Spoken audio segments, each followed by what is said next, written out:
Hello guys, welcome back to our channel. आज हम पढ़ेंगे क्लास 12th की बिजनेस स्टडीज़ का चैप्टर फर्स्ट का एक बहुत ही इम्पॉर्टेंट टॉपिक और बहुत ही easy topic, objective and importance of management. तो सबसे पहले हम पढ़ेंगे objective of management. Objective of management मतलब मैनेजमेंट का मकसद क्या रहता है, हम क्यों करते हैं मैनेजमेंट। जो इतनी बड़ी बड़ी कंपनीज होती हैं ये हर चीज़ की मैनेजमेंट क्यों करती है। तो इसके बेसिकली 3 ऑब्जेक्टिव रहते हैं। First is organizational objective, second one social objective and last one individual objective। तो सबसे पहले हम बात करेंगे ऑर्गेनाइजेशन ऑब्जेक्टिव कि ऑर्गेनाइजेशन का जब वो बिजनेस स्टार्ट करते हैं तो क्या ऑब्जेक्टिव होते हैं।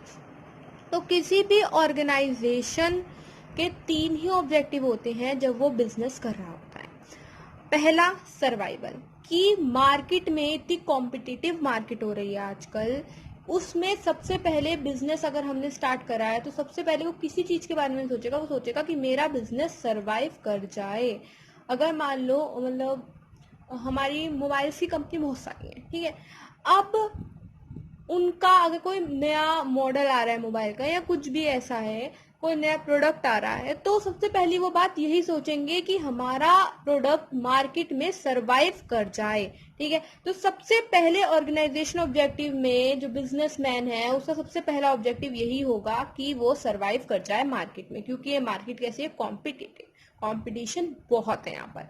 नेक्स्ट है, जब थोड़ा बहुत सर्वाइवल करना स्टार्ट कर देगा तब तो भाई बिजनेस किस लिए करते हैं, हम प्रॉफिट अर्न करने के लिए, तब वो अपने प्रॉफिट के बारे में धीरे धीरे सोचना शुरू कर देगा। तो सर्वाइवल जब हो गया, वो मार्केट में एकदम सेटअप हो गया, तब वो अपना प्रॉफिट कमाना शुरू कर देगा। जैसे जियो ने क्या करा, अपना सर्वाइवल करने के लिए सबसे कम रेंज के पैक निकाले।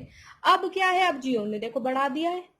जब उसका अच्छा खासा सर्वाइवल हो गया, उसे पता चल गया कि बहुत लोगों ने अब जियो ले लिया है, तो अब क्या कर रहे हैं वो, उन्होंने मतलब पैक का वो बढ़ा दिया, प्राइस बढ़ा दिया। तो अब वो क्या है, वो अब अपने प्रॉफिट की तरफ देख रहे हैं, ठीक है।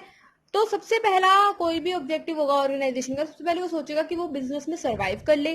फिर वो सोचेगा कि अब भाई सरवाइव तो मैं कर ही चुका हूं, अब भाई थोड़ा प्रॉफिट कमाने का टाइम आ गया है। जब वो प्रॉफिट भी कमा रहा होगा, सर्वाइवल भी हो गया, मार्केट में सेटअप भी हो गया, उसका प्रॉफिट भी है, वो अच्छा कमा रहा है, तो वो सोचेगा जब मेरा इतना सब कुछ बिजनेस अच्छा चल ही रहा है तो भाई मैं इसकी ब्रांचेस क्यों नहीं बढ़ा लूं, तो मैं इसकी करूंगा ग्रोथ। अब वो बिजनेसमैन सोचेगा अपने बिजनेस को ग्रो करने की। ग्रो वो कैसे कर सकता है, अपने अंडर जितने भी वर्कर्स काम करते हैं उनको बढ़ा दे, ऐसे ग्रोथ हो सकती है। या फिर मान लो अगर एक ब्रांच कहीं और है तो एक न्यू ब्रांच किसी और सिटी में खोल ले। तो ये सब चीजों से वो अपनी ग्रोथ कर सकता है। तो ऑर्गेनाइजेशन के केवल 3 ही ऑब्जेक्टिव रहते हैं जब बिजनेस कोई भी इंसान स्टार्ट करता है, तो उसके ऑर्गेनाइजेशन के 3 ही ऑब्जेक्टिव रहते हैं। पहला कि वो मार्केट में सरवाइव कर जाए, सर्वाइवल के बाद दूसरा ऑब्जेक्टिव रहता है कि भाई वो प्रॉफिट कमा ले, एंड लास्ट ऑब्जेक्टिव रहता है कि अब जब दोनों चीजें हो गई हैं तो अब मैं अपने बिजनेस को क्या करूंगा, ग्रो करूंगा। ये तो हो गया ऑर्गेनाइजेशन का ऑब्जेक्टिव। अब ऑर्गेनाइजेशन के ऑब्जेक्टिव तीनों क्लियर हो गए, क्या क्या, सर्वाइवल, प्रॉफिट और ग्रोथ। अब नेक्स्ट आता है सोशल ऑब्जेक्टिव। तो सोशल ऑब्जेक्टिव मतलब कुछ फर्ज बिजनेस के सोसाइटी के प्रति भी बनते हैं, क्योंकि वो सोसाइटी के बीच में अपनी इंडस्ट्री लगा रहा है या कंपनी सेटअप कर रहा है, और जितने भी रिसोर्सेज हैं वो किसके यूज कर रहा है, सोसाइटी के यूज कर रहा है, तो भाई सोसाइटी के लिए भी उसके कुछ फर्ज बनते हैं। तो पहला फर्ज ये है कि जो तुम कर रहे हो, सोसाइटी के रिसोर्सेज यूज कर रहे हो, तो उन्हें अच्छी क्वालिटी का प्रोडक्ट दो और रीजनेबल प्राइस पे दो। पहला फर्ज तो ये बनता है उनका, ठीक है। नेक्स्ट आता है, और क्या फर्ज बनता है इसका, conducting business in ethical manner. भाई धोखाधड़ी मत करो, दाल बेच रहे हो तो दाल ही बेचो, दाल में कंकड़ मत बेचो। नेक्स्ट आता है जनरेशन ऑफ एम्प्लॉयमेंट अपॉर्चुनिटी। अब तुम किसी ऐसी जगह अपने इंडस्ट्री सेटअप कर रहे हो जहाँ पे ऑलरेडी एम्प्लॉयमेंट बहुत सारी है, वो तो बात अलग है, पर इसका बिजनेस का ऑब्जेक्टिव ये बनता है कि कोई कुछ कुछ हमारी सोसाइटी में सेशन ऐसे हैं जहाँ पे बहुत मतलब एम्प्लॉयमेंट है ही नहीं, लोग बाग बिल्कुल उनके पास कोई काम नहीं है। तो क्या इनका सोशल ऑब्जेक्टिव बनता है कि ऐसी जगह पे अपनी इंडस्ट्री लगाएं जहाँ पे काम नहीं है लोगों के पास और उनके पास आ जाए एम्प्लॉयमेंट अपॉर्चुनिटी।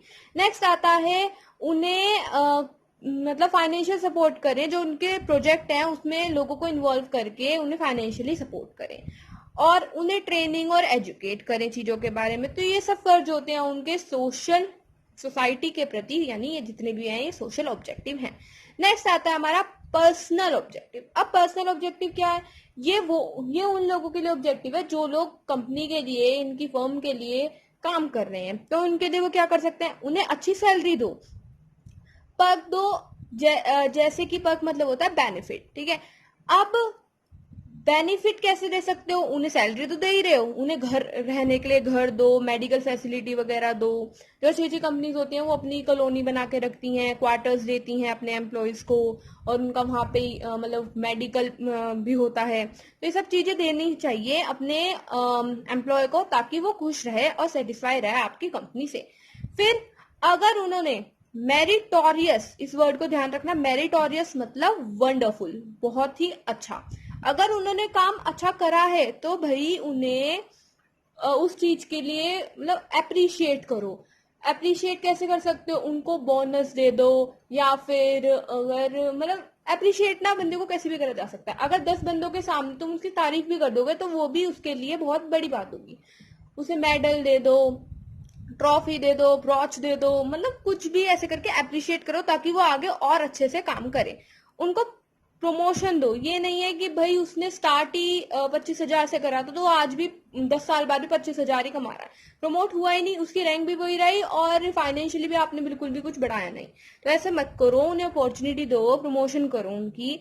और साथ ही साथ बंदा प्रमोशन और इस पैसों से अलग बात वो चाहता है बंदा कि वो ग्रोथ करे और डेवलप करे। एम्प्लॉय हमेशा चाहता है कि वो कुछ ना कुछ सीखे। अगर मान लो मैं ही कहीं नई कंपनी में जाती हूँ तो मैं 1-2 साल वही सेम काम कर लूंगी, तो 2 साल बाद मुझे लगेगा ना कि कुछ एक्स्ट्रा भी अब मुझे सिखाया जाए, क्योंकि 2 साल से मैं वो काम कर रही हूँ, मुझे बहुत अच्छे से आ गया। तो मैं पर्सनली भी सोचूंगी ना कि मैं किसी ऐसी जगह पे काम करना मतलब चाहूंगी जहां पर मेरा ग्रोथ और डेवलपमेंट दोनों हो। तो जितने भी एम्प्लॉयज हैं सब यही चाहते हैं, ह्यूमन का नेचर है कि वो वही काम करना चाहता है जहाँ की उसकी डेवलपमेंट हो। तो पर्सनल ऑब्जेक्टिव में ये भी आ जाता है कि उनको अपॉर्चुनिटी दो ताकि वो अपने आप को डेवलप कर पाए, उनकी ग्रोथ करवाओ। समझ आ गई? अभी मैंने आपको बताया मैनेजमेंट के ऑब्जेक्टिव, 3 ऑब्जेक्टिव थे। कौन कौन से? ऑर्गेनाइजेशनल, सोशल और पर्सनल। ऑर्गेनाइजेशन मतलब ऑर्गेनाइजेशन का क्या ऑब्जेक्टिव होगा, सोशल मतलब सोसाइटी के लिए क्या क्या ऑब्जेक्टिव होंगे बिजनेसमैन के, क्योंकि सोसाइटी के रिसोर्सेज यूज करता है। पर्सनल ऑब्जेक्टिव कि जो एम्प्लॉय इनके यहाँ काम कर रहे हैं, कंपनी में काम कर रहे हैं, उनके प्रति भी कुछ फर्ज बनता है, कुछ ऑब्जेक्टिव होते हैं बिजनेसमैन के, बिजनेस के, तो वो क्या क्या होंगे। आई होप आपको क्लियर हो गया होगा। अब हम पढ़ेंगे इंपॉर्टेंस ऑफ मैनेजमेंट। मैनेजमेंट की इंपॉर्टेंस क्यों है, क्यों कर रहे हैं हम इतनी मैनेजमेंट? तो सबसे पहला आता है help in accomplishment of organisational goal, कि जो भी हमारे ऑर्गेनाइजेशन का गोल है, मैंने डिसाइड करा कि अब हम अपनी प्रोडक्शन को बढ़ाएंगे, तो हमने गोल सेट कर लिया कि इतनी यूनिट्स हम प्रोडक्शन बढ़ाएंगे। तो उसे अचीव करने में, अकम्प्लिश करने में कौन मदद करता है? मैनेजमेंट। तो एक पहली इंपॉर्टेंस की यही हो गई कि help in accomplishment of organisation goal. Management की हेल्प से हम ऑर्गेनाइजेशन के गोल को अचीव कर सकते हैं, अकम्प्लिश कर सकते हैं। एफिशिएंट यूटिलाइजेशन होता है रिसोर्सेज का। एफिशिएंट यूटिलाइजेशन रिसोर्सेज का कैसे होता है कि अगर मैनेजमेंट के हिसाब से हम चल रहे हैं तो कोई भी रिसोर्स बेकार नहीं जाएगा। सबको अपना अपना काम पता है, हमने काम बांट दिया, सब अपना अपना काम कर रहे हैं, तो ना ही टाइम का वेस्टेज होगी, ना ही किसी भी रिसोर्स की वेस्टेज होगी। डुप्लीकेशन ऑफ वर्क नहीं होगा। तुम्हें पता है तुम्हें क्या काम करना है, सब अपना अपना वही वही काम कर रहे हैं, तो हमारे रिसोर्सेज का बहुत अच्छे से एफिशिएंट यूटिलाइजेशन होगा।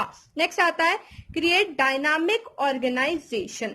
ये एक डायनामिक इन्वायरमेंट बता देता है, चेंजेबल इन्वायरमेंट, जो बाहर की सोसाइटी की उसे इन्वायरमेंट को देखते हुए अपने आप को चेंज कर लेते हैं। नेक्स्ट आता है help in accomplishment of personal objective. अब पर्सनल ऑब्जेक्टिव की अकम्प्लिशमेंट कैसे आती है? Management lead to group member to motivate them to achieve their personal objective. Management क्या करता है? उन्हें मोटिवेट करता है कि वो अपने पर्सनल ऑब्जेक्टिव को अचीव कर लें। मैनेजमेंट उन्हें सेटिस्फाई करता है, कैसे? फिजिकल, सोशल, साइकोलॉजिकल नीड को उनकी सेटिस्फाई करता है, और उन मतलब उन्हें किस में डेवलप करता है? कोऑपरेटिव और कमिटेड टीम में डेवलप करता है। मतलब पर्सनल ऑब्जेक्टिव को अचीव करने में मैनेजमेंट मदद करता है, उसे नई नई चीजें वो करता है, सिखाता है, ग्रोथ करवाता है उनकी। तो ये सब चीजों में कौन मदद करता है? मैनेजमेंट मदद करता है। नेक्स्ट आता है help in development of society, और मैनेजमेंट सोसाइटी की डेवलपमेंट में भी मदद करता है। कैसे? सोसाइटी की डेवलपमेंट कैसे होगी? उन्हें अच्छी क्वालिटी का प्रोडक्ट और सर्विस दो, एम्प्लॉयमेंट जनरेशन होगी। अगर कोई भी इंडस्ट्री नई सेटअप हो रही है तो उससे उसमें लोगों की जरूरत होगी तो एम्प्लॉयमेंट ऑटोमेटिकली जनरेट होगी। नेक्स्ट आता है कि टेक्नोलॉजी इनोवेशन आ जाता है मैनेजमेंट की वजह से, और ये हमारी इकोनॉमी को ग्रोथ और डेवलपमेंट में भी मदद करता है। तो अभी जो हमने पढ़े ये कुछ ऑब्जेक्टिव थे कुछ इंपॉर्टेंस थी मैनेजमेंट की। आई होप आपको समझ आ गया होगा। अगर आपको वीडियो अच्छी लगे तो please like, share and comment. Thank you.